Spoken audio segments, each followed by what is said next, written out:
He assumed it was just another routine pullover. But the woman behind the wheel wasn't just another driver. She was one of the highest-ranking judges in the entire state, and she wasn't about to be bullied into silence. It was a quiet Thursday evening on Route 197 in Bowie, Maryland. The sun had vanished beneath the horizon, and the amber glow of street lamps lit the road like a flickering trail. Officer Kyle Brenner sat half-slouched in his patrol cruiser, parked outside a shuttered dry cleaner's. Energy drink in hand, half alert, half bored. That's when a sleek black Mercedes S-Class glided past. Tinted windows, out-of-state plates, clean ride, no violations, no erratic driving. Still, something about the car rubbed him wrong. He pulled out onto the road. Lights on.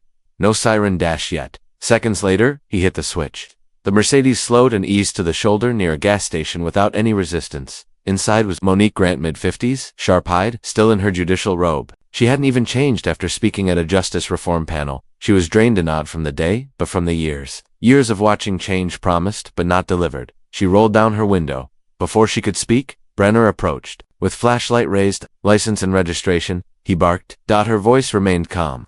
"Officer, may I ask the reason for the stop?" He didn't answer. He scanned the interior like it might bite him. Window tints off. Plates look funny. "You from around here?" Monique offered a soft exhale. "I live in Potomac. I'm a federal judge, just returning from a public speaking engagement." She handed him her judicial ID, driver's license, and registration. He barely looked at them. Then, "Step out of the vehicle." Her brow creased. "On what legal basis?" "Obstruction," he snapped. "Non-compliance." She didn't argue. She didn't raise her voice. She reached forward, pressed record on her phone, and set it on the dash. "I've complied. I've provided everything, and I have the right to understand why I'm being ordered out of my car." His eyes narrowed.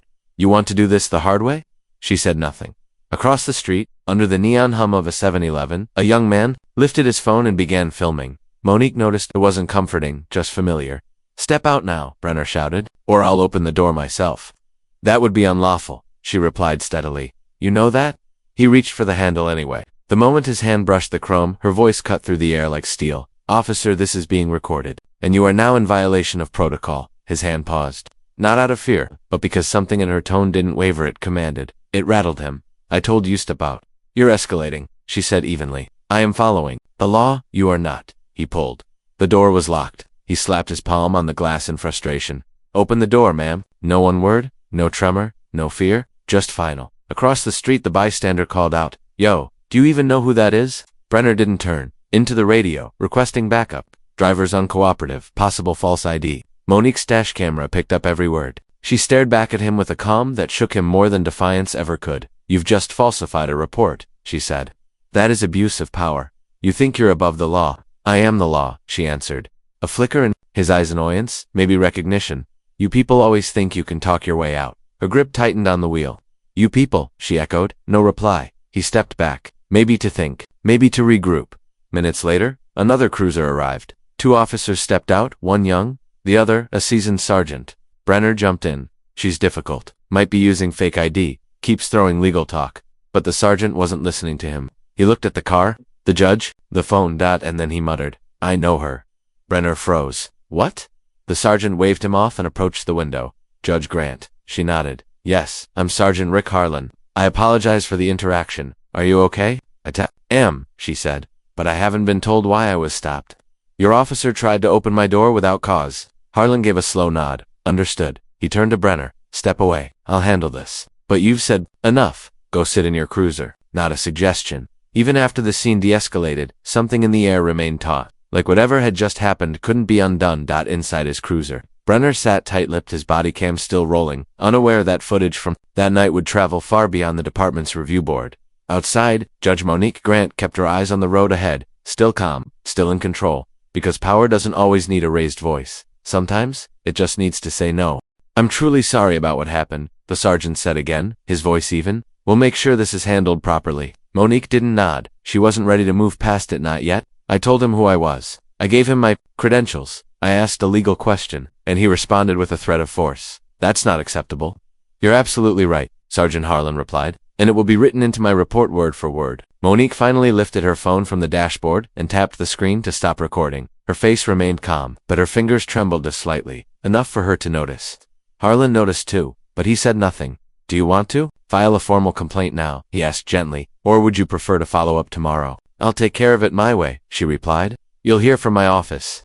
The sergeant stepped back, giving her room if she wanted to leave, but she didn't. Not yet. Sergeant, she said, pausing. Can I ask something? Of course. Was his body cam running when he made contact? Yes, ma'am, it was active. Good, she said, shifting her gear back into park. Then we won't be arguing over the facts. Harlan turned to the junior officer nearby and gave a silent nod. The message was clear. This scene was closed. Back in his cruiser, Officer Brenner sat stiffly behind the wheel, staring straight ahead, his jaw clenched, his pride bruised. He was used to being a maid, not overridden. Monique stepped out of her vehicle slowly, not from fear, but because every second of this needed to be under her control. She didn't spare a glance at Brenner. She walked up to Harlan and looked him in the eye. I want to speak with Internal Affairs tomorrow morning.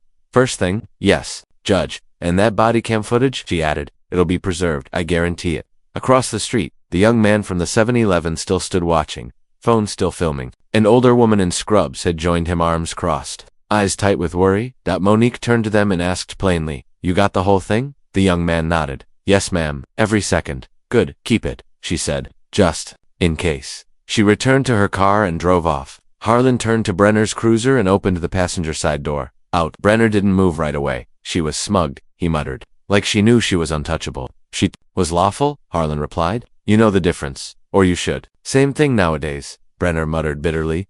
Careful, Harlan warned, his eyes cutting sideways.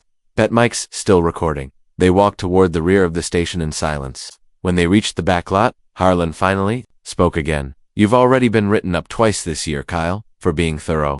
Brenner scoffed. No, for reckless shortcuts and a bad attitude, Harlan said coldly. If you want to rough people up, go apply at a private firm. But here we follow the law, we don't invent it. If that had been anyone else, it wasn't. Harlan cut him off. And that's the only reason you're still wearing that badge tonight. But that badge won't shield you from what's coming. And what's coming is on 2 cameras, 2 phones, and half the internet. By 9 a.m. the next morning, it had already started. First it showed up on a Facebook community page, then Reddit, then Twitter, now X. Then came TikTok spliced into 3 versions by 3 different creators. And by the time Judge Monique Grant pulled into the parking lot at the U.S. Court of Appeals in Greenbelt, the video had already hit every major account with a blue checkmark. She hadn't slept. Her inbox was overflowing, emails from colleagues, law clerks, former students, even the governor's office. And a message from her mother, call me before I see this on CNN. She didn't even make it past courthouse security. Her bailiff, Trevor, intercepted her at the front desk. Ma'am, I know you probably don't want the noise this morning, but it's everywhere. I saw, she said, barely breaking stride. You okay? I've been worse. He walked beside her, uncertain whether to say more. He knew her timing, when to offer support, when to hold back. But today, everything was different. At the same gas station from the night before, someone had printed a still frame of Brenner's face from the video and taped it to the pump where Monique had been stopped. In thick black Sharpie, it read, THIS is why we record everything. Local news reporters hovered near the 7-Eleven. A woman from the Bowie Beacon was already interviewing the young man Halil Durant, 24, a nursing student. She was just chillin' in her car, not even doing anything, he told the camera. Then he started yelling real aggressive. I just knew something was off. Asked why he kept filming, he shrugged, because we know how fast this stuff goes wrong. I wasn't gonna let this be another nobody saw it moment. At a nearby diner, the video played on silent across phones. Between bites of pancakes and sips of coffee, conversations buzzed. You see the clip? Yep, that was Judge Grant. She used to teach at Howard, right? That cob's done for. Don't be so sure. Back at her desk, Monique stared at the docket, trying to focus, but her eyes kept drifting to the paused video in the browser tab. The frame froze on her own face, just as the officer was shouting with his hand on the door handle. Somehow, it looked worse in the video than it had felt in the moment, and it had already felt like too much. A soft knock interrupted her thoughts. Trevor stood in the doorway again. Ma'am, there's someone from the Washington Post in the lobby wants a quote. Tell them I'll speak when I'm ready. He nodded, paused. There's also people outside already. She moved toward the blinds and peeled them open gently. Across the street, a small crowd. Signs, some handmade. One read, judges get filmed. What about the rest of us? Her jaw tensed in fear, in frustration, because this wasn't about her, and that's exactly the point. Across town, in a locked conference room at the police station, the chief, the mayor, and the city attorney were huddled around a laptop screen, whispering damage control. They were trying to calculate how bad this might get. But outside, the public had already decided. This wasn't a headline. This was a mirror, and it belonged to everyone who'd ever been pulled over and treated like they didn't matter. He couldn't decide what stung more, Officer Brenner's stubborn aggression, or his total disregard for the obvious signs staring him in the face. Monique had calmly offered her judicial ID, spoke with measured confidence, confirmed her credentials. Still, his hand reached for her car door like it belonged to him. A short, impatient knock interrupted the moment. "Yeah," Harlan said without lifting his gaze. Captain Simone Avery walked in, tablet in hand. She closed the door quietly. "You've seen the footage?" He nodded, eyes locked on the screen. She sat across from him. "Chief's moving to suspend Brenner. Internal's already drafting the paperwork. It's temporary. Pending investigation. It should have been instant," he said coldly. "We don't need another slow burn disaster. She wants it done clean. If this hits court, we need airtight protocol." She told him who she was. "Simone, I know." He didn't care. Silence. Settled thick and bitter. The kind that remembers every other moment like this that didn't go viral. This time. It had. Outside the courthouse, Monique left through the side exit. No statements, no press, just her walking toward, her car clipboard in hand, Trevor trailing behind. "You're not heading home, are you?" he asked. "No need backup. I'll call if I do." She wasn't smiling. She meant it. 20 minutes later, she stood in front of the precinct's admin wing. They had been told to expect her, yet the stares she received from the officers, half shock, half guilt, said everything. Chief Mathers met her in the hallway. "Judge Grant," she said, offering a firm handshake. "Come in." They stepped into a quiet conference room. No cameras, no microphones. Just two women with history, now forced into the same room for the worst reason. "I'm not here for policy talk," Monique began. "I'm here because one of your officers tried to pull me out of my car after I identified myself, and I want to know what happens next. We've placed him on leave. An internal review is underway." "Not enough." "I agree," Mathers said cautiously, "but I have protocols." "You want me to stay silent until then?" "No. I want your voice heard. But we're trying to avoid another headline. We're past that." Outside, across the street, people were gathering. Signs, phones, murmurs. This wasn't random. It was rising in the locker room. Officer Brenner paced. His union rep had told him to stay quiet. No posts, no press. Just ride it out.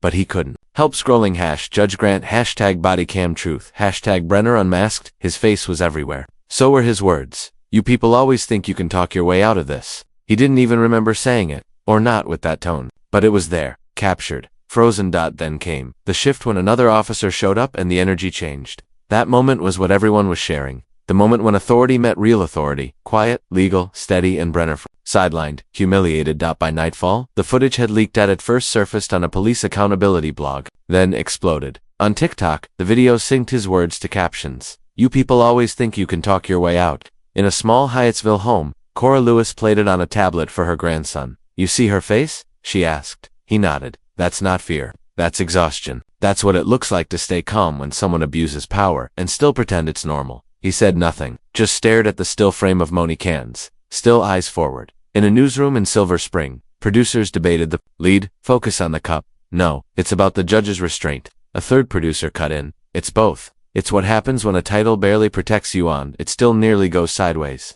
By 8:15 p.m., every major outlet had picked it up. CNN. Federal judge stopped in controversial traffic stop. Fox. Officer engages defiant driver. Later identified as judge. Same footage. Different spin. Still, Monique hadn't spoken. Back at her home, her phone had died under the weight of mist. Calls. Reporters knocked. She didn't answer. At her kitchen table sat a blank legal pad, the same one she had used for decades to write rulings. Tonight, it was empty. Her daughter Lexi leaned against the counter. "You're really not going to say anything?" "Not yet. They're already twisting it." "I know." A long pause. Heavy, real. "If that officer hadn't backed off," Lexi said quietly. "I know," Monique replied. Later that night, Trevor texted. They aired all 4 minutes. "It's everywhere. Call if you need anything." She didn't reply. She watched the video again, this time as someone else, watching how her own silence said more than shouting ever could. Back at station, Captain Avery stared at the footage playing in the break room. Officers paused as they walked by. No shock, just exposure. The mayor had called, so had the governor's office. City council texted, "What are you doing to fix this?" But fixing it should have started years ago. In a law clerk's group chat, Monique's name was trending. One message came through as a voice note. "She's been warning about this for years. Bias policing. The system." And now it pulled up to her window. She didn't seek this. It found her. And even then, she stayed poised, calm, in control. But this wasn't rare. It was just the wrong target this time, and there was no unseeing what had already been seen. By sunrise, the police headquarters looked like a media circus. News vans jammed both sides of the street, their antennas jutting into the sky like bayonets. Reporters sipped coffee from paper cups, pacing outside like they were waiting for a trial to begin. Inside, the tension was heavy, almost physical. Everyone knew something had snapped. At precisely 7:02 a.m., Chief Renita Mathers entered the war room. No smile, no small talk. Her uniform was pressed, but her eyes were tired. Around the table sat Captain Avery, Sergeant Harlan, a junior detective, and Jenna, the department's PR handler. A whiteboard showed 4 timestamps, each one a mark. In red, 8:22 p.m. stop occurred. 8:28 p.m. backup called. 10 a.m. Video hits Twitter. 8:15 a.m. CNN picks it up. Below it, a handwritten note. Governor's office wants a call back. Jenna pulled up a presentation. We acknowledge the video. Say the officer's on leave pending investigation. No names, no emotion, just facts. Captain Avery scoffed. Facts like pulling over a federal judge and treating her like she forged her own ID? Jenna didn't flinch. We're not here to win arguments. We're here to avoid lawsuits. Chief Mathers leaned forward. What's Internal Affairs saying? Avery answered with a sigh. They've started digging through his traffic stops, and what they're finding isn't great. No one replied. Because deep down, no one was surprised. Across town, Judge Monique Grant rode silently in the back of a black SUV. No robe today, just a navy blue suit and quiet fury. When she stepped out at the side entrance of City Hall, Mayor Langston was already there, trying to smile. She didn't return the favor. Judge Grant, thank you for coming, he said, voice tight. I didn't come, she replied coolly. You asked, I showed? Inside the private meeting room, he began his apology. Long sentences, soft tones. Legal words used like gauze over a wound. She let him finish, then spoke once. Fire him, Langston fumbled. There's a process. A hearing, there's always a process, she said, eyes locked on his butt. If I wasn't wearing that robe, we both know how that night ends. Outside City Hall, students had already started gathering. No big movement, no major organizers, just kids with cardboard signs and TikToks. Their words cut deep. If judges aren't safe, who is? Black women still get pulled over for existing. Inside the precinct, Officer Brenner sat in a dim back room, scrolling through the wreckage, his name, his face, his badge, all trending, all shamed. His union rep told him to lay low, not say a word, but silence had turned into its own sentence. He looked into the mirror on for the first time. He saw what everyone else saw. 2 days later, Judge Grant stood outside the federal courthouse. No media handler, no legal team, just her, a row of microphones, and the weight of truth. I am a federal judge, she began. But 2 nights ago none of that mattered, because before they saw my credentials, they saw my skin. She paused, let it settle, then continued. I spoke calmly. I followed the law, and I was treated like a suspect, not a citizen. That's not about one man, it's about the system that shaped him. A reporter called out, would you meet with the officer? She didn't hesitate. I don't need to. His silence tells me everything I need to know. She turned, walked away, not angry, not triumphant, just done. Because dignity doesn't raise its voice. It doesn't argue. It walks out and lets the world sit with its own reflection. The microphone caught the weight of her pause. No, Monique said, her voice even. Whether he keeps his job isn't my call. That's for a system that claims to value accountability. I'll be watching to see if they live up to that. A flurry of follow-up questions came fast. One reporter asked, are you planning legal action? She took a breath, held the silence for just a second. I'm exploring my options, she said carefully. But what really matters is how many stories like mine never made it past the dashboard. No apology, no spotlight, no justice.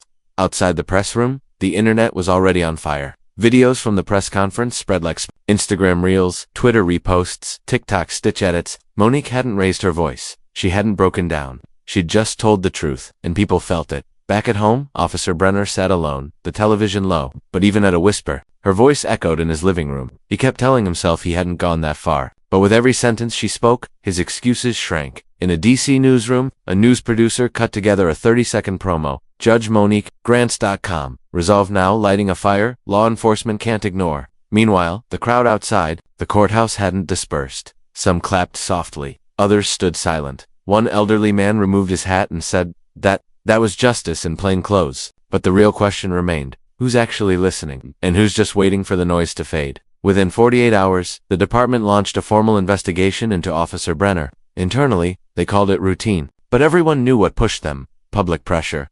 The first hearing took place in a beige, windowless room inside the Civilian Review Board's office. No cameras, just rows of chairs, a plastic table, and a cheap sign that read, Use of Force Inquiry. Monique didn't show. She didn't need to. Her written testimony had already been submitted under oath. This wasn't about her memory. It was about the department's response. Brenner sat stiff in his chair, flanked by a union rep and an HR officer. Across from them, lead investigator Selena Marquez hit play. The recording played again, the tone in his voice, the reach for the door, the phrase, you people. No one spoke as the clip ended. Then Selena looked him square in the eye. Would you like to explain why you approached her vehicle like that? I suspected a legal tint. Out-of-state tags, he answered. Did you confirm that before demanding she exit the car? No, I hadn't had time. Did she present ID? She did. And did you verify it? I glanced at it. Did she identify herself as a federal judge? Yes. Selena's voice didn't waver. So after confirming she was a judge, you still reached for her door. You understand that violates protocol. His lawyer interrupted. That's a matter of interpretation. Selena cut him off. We're not in court. We're here to ask if a badge was misused. And the footage suggests, it was. Outside, the crowd grew. Students, seniors, local business owners. One woman held up a sign. This time, we're watching. Back inside, they reviewed his past. 2 prior incidents, aggressive behavior at a traffic stop and failure to de-escalate. Both brushed under the rug. Selena leaned in. Would you have acted the same way if the driver had been a white male judge? Brenner stared at the desk. I don't know, he muttered. Not good enough, she replied.